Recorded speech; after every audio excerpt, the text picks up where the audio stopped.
Misplaced hysteroscopic sterilization microinsert in the peritoneal cavity, a corpus alanium. The authors have no disclosures.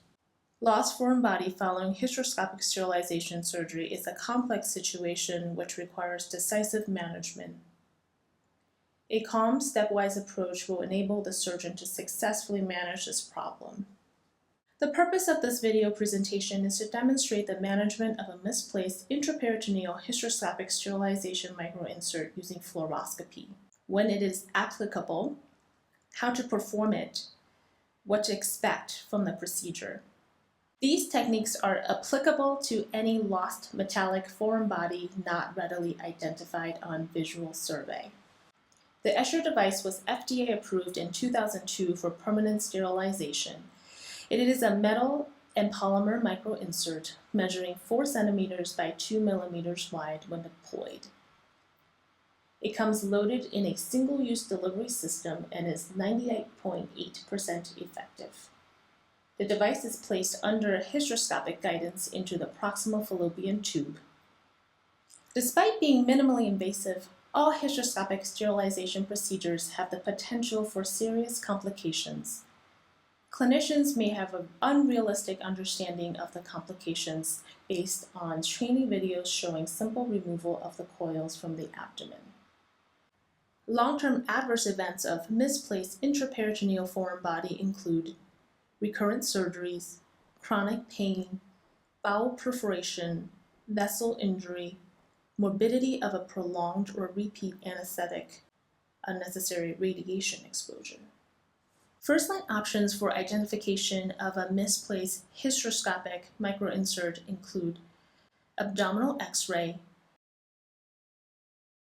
transvaginal ultrasound, computed tomography scan, magnetic resonance imaging.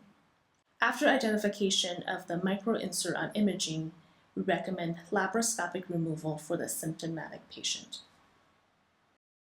In order to illustrate the successful use of an intraoperative fluoroscopy, we report on a patient who underwent hysteroscopic sterilization with microinsert device presenting for removal. A 26-year-old para-3 presented with persistent pelvic pain and a known misplaced intraperitoneal microinsert device. She underwent hysteroscopic sterilization with microinsert at an outside hospital. After insertion of the devices, she developed pelvic pain and underwent a vaginal hysterectomy without resolution of symptoms. She then underwent a subsequent laparoscopic salpingectomy intending to remove both microinserts.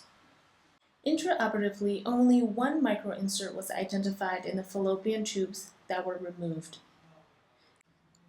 Due to persistent pain and patient request for removal, she presented to our institution for a second opinion.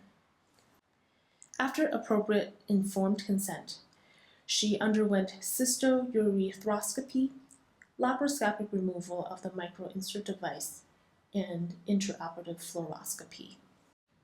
A careful laparoscopic survey of the pelvis was performed. The microinsert device was not identified. Thus, we proceeded with fluoroscopy to image where the device was located. Due to the patient positioning in Allen stirrups, we could not shew the C-arm cross table and identify the anterior-posterior depth of the device. Therefore, we started by dissecting the potential spaces and began with the space of Retzius. And then the perivaginal spaces were accessed without difficulty. We further utilized live fluoroscopy while moving the tissue lateral and medial and identified the device within the scarred vesico-vaginal space. The coil was removed in sections and reconfigured outside the body and confirmed to be a full microinsert with gross and fluoroscopic examination. One can generalize these techniques for lost needles, broken laparoscopic instruments, or migrated metallic foreign bodies not identified on laparoscopic survey. The first step is to start with a laparoscopic survey of the pelvis. Run the entire small intestine by passing the small bowel from one instrument to another in a proximal direction. Patient should be in the supine position without stirrups and a sliding table bed to make the best use of the cross-table fluroscopic imaging. Intraoperative fluoroscopy using a mobile image intensifier provides real-time imaging of the region of interest, the ability to produce oblique images, and the opportunity for real-time surgical manipulation. Establish a reference point by placing a laparoscopic instrument at the most likely location of the device. Then correlate the location of the laparoscopic instrument to the missing device under fluoroscopic guidance. If no fluoroscopy is available, then consider utilizing an intraoperative plain film. The radio-opaque threads from the X-ray detectable sponges can be removed and placed on the abdominal skin, creating a net.